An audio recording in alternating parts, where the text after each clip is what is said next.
Buenas tardes, queridos amigos y hermanos. Me es un privilegio estar en este lugar, en este centro donde se predica la palabra del Señor. Queremos con esta palabra en este día bendecir a las familias y que todos nos sintamos apoyados por Dios, porque el deseo de Dios es bendecir. Su palabra dice: amado, yo deseo que tú seas prosperado en todas las cosas y que tengas salud, así como prospera tu alma. Cuando Dios hizo a la primera pareja, a Adán y a Eva, toda la intención era que ellos vivieran en sobriedad, vivieran ellos en obediencia y vivieran en comunicación con Él y tener todo el apoyo, el deleite de Dios era comenzar con esa pareja de criaturas bendecidas, que les fuera bien en todo tiempo. Y ese ha sido el deseo todo el tiempo, todos los miles de años que Dios tiene de estar tratando con el hombre, de bendecirlo. Inclusive hasta los últimos tiempos. Quiero tener una lectura de su palabra santa. Cuando Jesús andaba con sus discípulos, le advirtió muchas cosas importantes que aún para nosotros es necesario que las sepamos. Y si ya las sabemos, que lo recordemos de nuevo, porque esto va con nosotros hasta el fin de nuestros días aquí. Aleluya. Su palabra dice en Mateo capítulo 24, acerca de las señales del fin. Dice: cuando Jesús salió del templo y se iba, se acercaron sus discípulos para mostrarle los edificios del templo. Respondiendo él les dijo: ¿veis todo esto? De cierto os digo que no quedará aquí piedra sobre piedra que no sea derribada.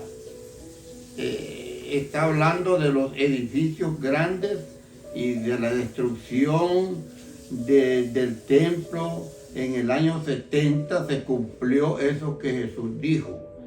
Y eso continúa, esa secuencia de destrucciones, desastres naturales, como lo que estamos oyendo hoy, estamos viendo en diferentes partes de la tierra.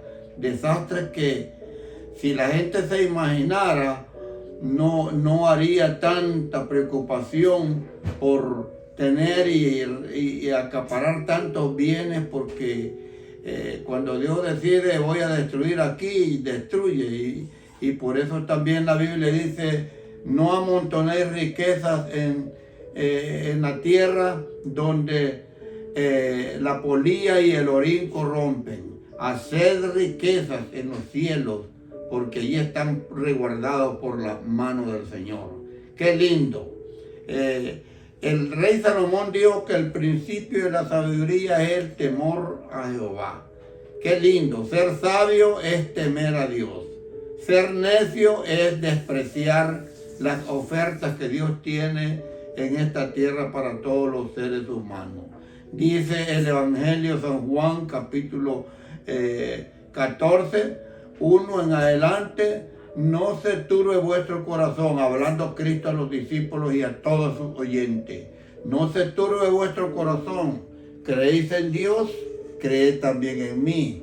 En la casa de mi Padre muchas moradas hay.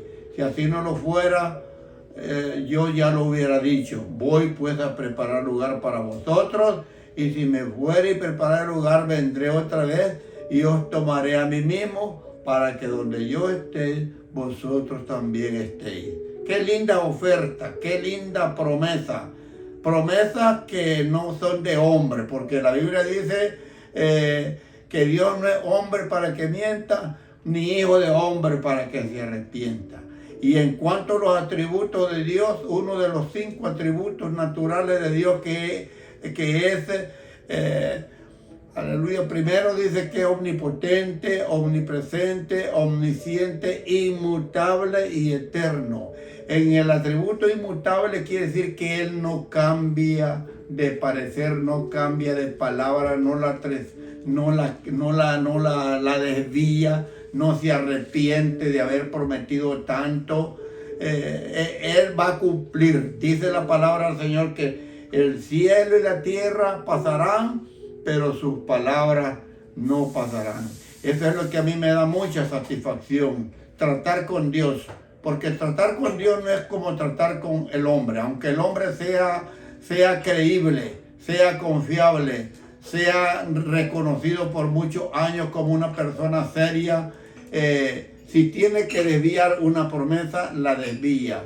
Pero Dios no la desvía. Él ha prometido ayudarnos, bendecirnos, guardarnos, protegernos. Inclusive Satanás mismo quiso destruir la vida y todo el esfuerzo que nuestro Señor Jesucristo hizo al venir a este mundo, y cuando comenzó su ministerio a la edad de 30 años, 3 años estuvo predicando el evangelio en muchas partes de la tierra, y el diablo quiso destruirlo cuando lo llevó a tentación y a ofrecerle todos los reinos del mundo, a ofrecerle todas las riquezas si lo adoraba.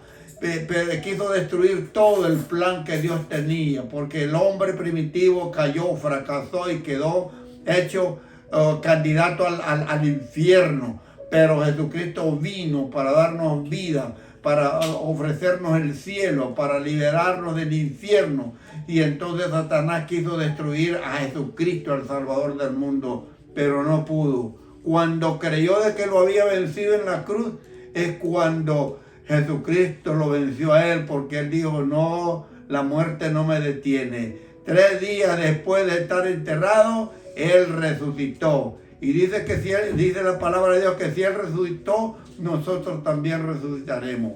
Lamentablemente, unos van a resucitar para condenación eterna, pero dichosamente otros van a resucitar para ir a vivir con Cristo por toda la eternidad. Es lo que dije al principio. Jesucristo dijo: en la casa de mi Padre muchas moradas hay. Y en la resurrección de los santos, la resurrección de los creyentes que se deciden a servir al Señor de todo corazón, va a ser una resurrección gloriosa.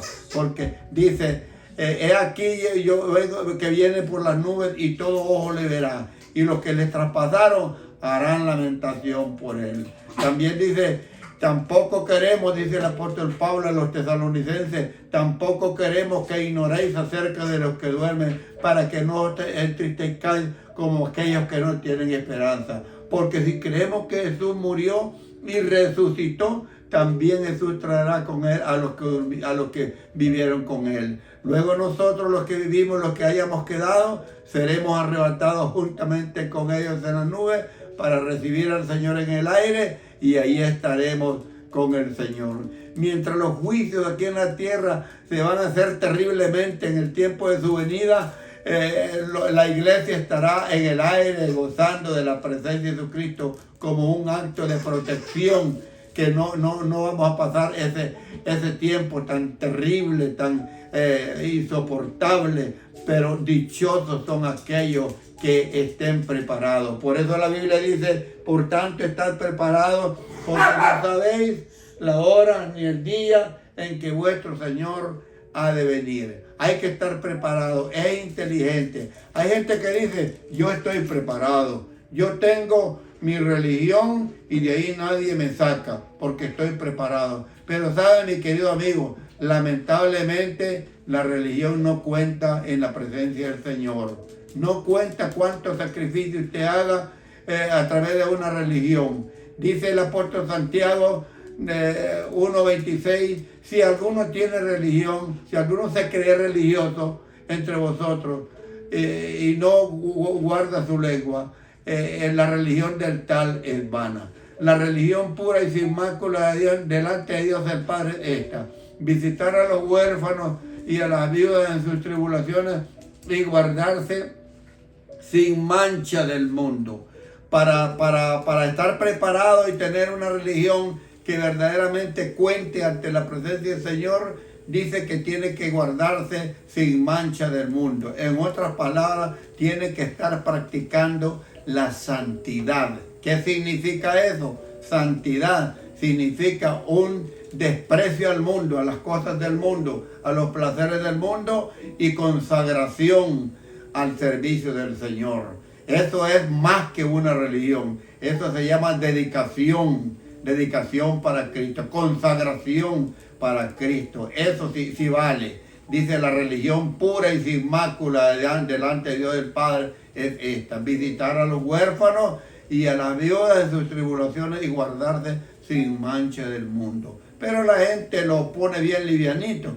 Simplemente yo tengo mi religión. Yo voy a la iglesia los domingos o tal vez en algunos tiempos en la semana, ya regreso, pero siguen con sus mismos malos hábitos y sí viven con esa vida corrupta, haciendo cualquier tipo de pecado que ofende pues a la presencia del Señor. Mi amigo, no hay que engañarse. Dice Gálatas 6:7, no os engañéis, Dios no puede ser burlado, pues todo lo que el hombre sembrare, eso también segará. Porque el que siembra para la carne, de la carne segará corrupción. Pero el que siembra para el Espíritu, del Espíritu segará vida eterna. Qué lindo. Por eso yo he tratado de leer la palabra. Y leerla no para decir esto le cae a fulano, o esto le cae a sultano, o esto le conviene que lo sepa sultano. No. Yo leo la Biblia para ver qué es lo que me dice y por dónde ando, si ando bien o ando mal. Yo mismo me examino a través de la Biblia. La Biblia pues es un espejo que le ilumina a uno cómo anda. Que anda en la iglesia, no, los pastores a veces predican algo livianito y no le hablan bien claro pues a la gente y más bien los dejan confundidos. Pero la Biblia usted le aclara bien. Por eso Jesucristo dice en San Juan 5:39, escudriñad las Escrituras, porque a vosotros os parece que en ellas tenéis la vida eterna, y ellas son las que dan testimonio de mí. El apóstol Pablo dijo a Timoteo, toda la Escritura es inspirada por Dios y útil para enseñar, para redarguir, para instruir, para corregir, a fin de que todo hombre sea preparado eternamente para buena obra. La Biblia es la que la Biblia es la que le dice a uno cómo anda, es la que le revela, le manifiesta cómo anda. Y por eso dice también la Biblia, por otra parte, mirad cómo andéis, aprovechando el tiempo, porque los días son malos. Los días son malos. Estamos viviendo, amigos, en tiempos malos y estamos viviendo en los últimos tiempos. Hay desastres naturales más que cuando, me acuerdo cuando yo era chavalo, cuando yo era joven. Habían desastres, pero no tan grandes como ahora. Estamos acercándonos más. Y a medida que se va acercando más el tiempo de la venida de Cristo, esto se está poniendo más fuerte. Las guerras son grandes. Bueno, el mundo vive en pura guerra. Y la maldad se ha multiplicado de una manera terrible. En muchos países es prohibido pues leer la Biblia. Es prohibido nombrar el nombre de Jesucristo. Es prohibido decir soy cristiano. Es terrible la pena de muerte en muchos países. Está la maldad completamente bien acelerada. Y vale la pena, mi amigo, que usted, si no tiene una Biblia, que la consiga, que comience a leerla y que la aplique a usted mismo y cambie de vida. Yo no tenía ninguna Biblia. Yo tenía mi religión, pero no tenía ninguna Biblia. Pero cuando yo oí la palabra a través de la radio, yo me convertí. Yo era un religioso, pero lleno de vicios, lleno de malos hábitos. Era terrible, pues. Pero cuando yo acepté a Cristo, decidí seguir a Cristo, yo corté todo. Corté el cigarro, corté el alcohol, corté las fiestas, corté las diversiones del mundo. Traté cómo moderar mi vida y yo me siento feliz, me siento seguro. Y una de las cosas que le pido a Dios, Señor, no te pido riquezas como le dijo Salomón a Dios, no te pido riquezas ni te pido grandeza. Lo único que te pido es que el día que yo muera, yo esté preparado para que tú me recibas. No me deseches, porque dice la Biblia que Él dirá lo de la izquierda. Id malditos al fuego eterno, porque no pusiste atención a mi palabra ni te interesó, para decirlo mejor, más claro. Pero dirá los de la derecha. ¿Cuáles son los de la derecha? Los rectos, los que están caminando en camino recto, obediente a la palabra de Dios. Venid benditos de mi Padre, heredad del reino preparado para vosotros desde la fundación del mundo. ¿Por qué? Porque se negaron al mundo y se dedicaron a Dios. Porque dice la Biblia que qué ganar el hombre si granjeare todo el mundo y perdiere su alma, o qué recompensa dará el hombre por su alma. Dice también otro pasaje que el que gana la vida la perderá, pero el que pierde la vida por causa de Jesucristo para vida eterna la hallará. Qué lindo que hay una promesa de vida eterna. Es decir, que el hombre muere pero no termina, va a seguir viviendo, solo que unos van a tener eternidad para sufrimiento y otros van a tener eternidad para vida gloriosa en el Señor. Pues yo he decidido ese camino y lo invito a usted, mi amigo, me lo invito a usted que no la piense. No hay que pensarlo esto porque es para su bien, para el bien de su alma, para el futuro eterno de su alma. El seguir a Cristo, eso es grande y provechoso. Pero el seguir al mundo es como quien va corriendo y allá va adelante, le espera un abismo. Va corriendo aceleradamente hasta caer en el fondo. Eso es terrible, pues, tremendo, pues, la vida del mundo, la vida de los placeres, pero vale la pena. Yo me siento contento y yo lo invito a usted que asegure su futuro con Cristo, porque con Cristo salimos ganando. El que tiene a Cristo lo tiene todo. El que no tiene a Cristo no tiene nada. Y tener a Cristo significa estar caminando bajo las órdenes de Él, bajo la obediencia, bajo las recomendaciones de Él. Eso es tener a Cristo. Tener a Cristo no es simplemente tener una religión, es decir, yo creo en Cristo así livianamente. No, es meterse bien profundo en obediencia y adoración al Señor. Querido amigo, que Dios le bendiga. Que Dios le bendiga, es mi deseo. Y voy a orar por usted, porque quizás usted necesita una oración de salud, oración de arrepentimiento, pero yo comencé con una oración de arrepentimiento, y yo le dije, Señor, te entrego mi vida, y eso es lo que yo quiero que usted repita conmigo esta oración. Señor Jesús, gracias por haber escuchado esta palabra tan preciosa y tan recta. Señor, me agrada mucho esta palabra. Gracias, Jesucristo, por haber venido a sufrir por mi causa, por haber venido a abrir las nuevas oportunidades para los que estábamos condenados ya en el pecado, porque la Biblia dice que la paga del pecado es la muerte, pero tú viniste a liberarnos. Señor, yo te acepto, te reconozco como mi Salvador personal, y sé que es el único que me puede perdonar y salvar. Te entrego mi vida, y de hoy en adelante yo quiero vivir una vida nueva, una vida recta, agradable a tu nombre. Perdóname todos mis pecados. No quiero ser simplemente un religioso más de la tierra. Quiero ser un seguidor obediente a tu palabra. Ayúdame a hacerlo, Señor, en el nombre de Jesucristo. Amén y amén.